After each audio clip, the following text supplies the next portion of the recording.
But I don't know how this video is going to be received. Let me know in the comments how you feel. But with it being one card, I kind of wanted to take a chance to break down this particular card and talk about the good and the bad, and is this even playable? So the card we're talking about is Dragonhawk Fate's Tempest. It's 5 mana, so 3 colorless, red. So 5 total for a 5/5 flying bird dragon. It is legendary. Now just on rate, it's a 5 mana 5/5 with flying. This is pretty much what we expect from dragons these days, right? They're either 4 mana 4/4s or 5 mana 5/5s with some type of upside attached to them. That's just what dragons have been for the last, I don't know, feels like 5, 6, 7 years at this point. So far, nothing out of the ordinary here. But it says when it enters or attacks, you exile the top X cards of your library, where X is the number of creatures you control with power 4 or greater. So you already get to exile some number of cards. There's going to be at least one from the card itself, likely more than that if you're playing any type of like Gruul, aggro, something like that. But you can play those cards until your next end step. So you get to sit on them for a full turn. So you can spend the 5 mana for this, untap next turn, have 5 or 6 mana, and play these cards. And then at the beginning of your next end step, Dragonhawk deals 2 damage to each opponent for each of those cards that are still exiled. So when you play it, if you don't use those cards, you're going to deal 2 damage to the opponent. And then next turn, however many of them are exiled, you'll deal 2 damage for each of them. And this means that if you have, let's say, 2 other 4 power things out there, and then you play this, you get to exile 3 things and deal 6 damage during your end step. Like, that's actually a real amount. Like, your opponent, especially if they're tapped out and don't have a way to kill this immediately, this is just extra damage. I think the question, though, starts to be, what do you play this over, right? Is this as good or better than something like Bonehoard Dracosaur? I think that's a real question, right? Because you're talking about on rate, it's roughly the same creature, but Bonehoard Dracosaur also has First Strike. Bonehoard Dracosaur always shows 2 cards, and you may generate some amount of treasure or creatures instead. So I think Bonehoard Dracosaur really kind of gets the upper hand here if you're looking at something to play, because 1, it fights better being a first striker, right? Like, your opponent can attack with Shieldred and you can kill it. You can't do that with the Dragonhawk. Also, guarantees that you get 2 cards plus something, right? You get to exile 2 cards and either get a treasure or another body. So, good upside.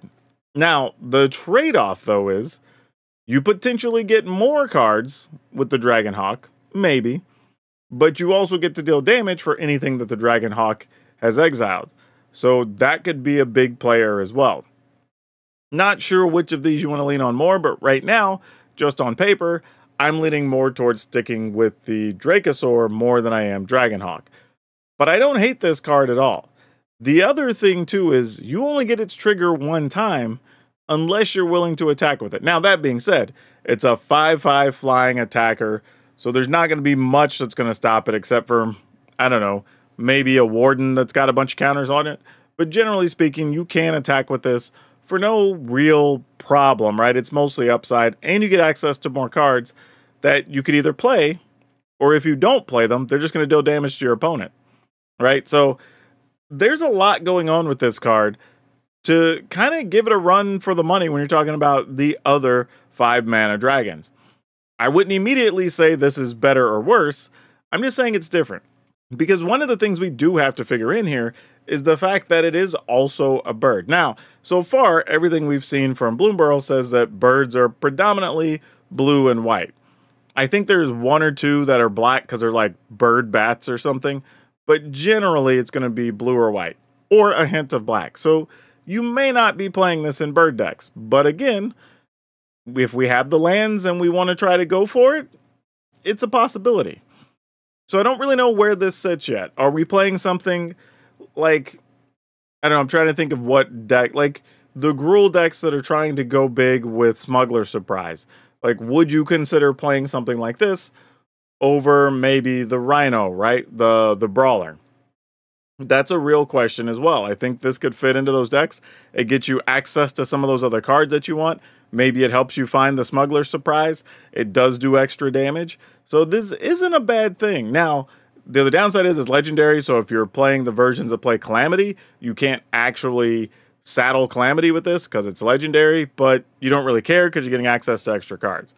So there's a lot going on with this card. I think it's very easy when we look at new cards from newer sets to just say, oh, this is just a different version of this, or this is a lesser version of that.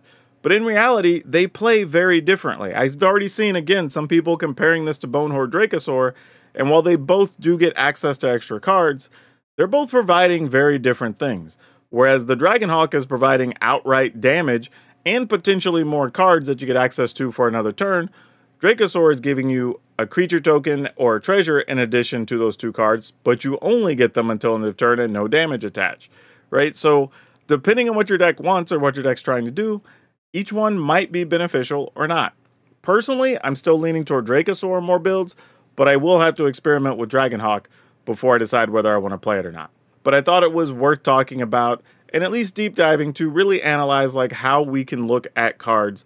And I think sometimes people question like, when should I know if a card's better or not? And sometimes you have to take time to do that type of analysis. But anyway, let me know if you like these types of videos or not. I'm also going to link my playlist, so if you want some decks right now that are rotation ready that you can build and not have to waste wildcards, you can do that. And then I'm also going to link some of these other preview videos. But that's all of you for now. We'll see you next time.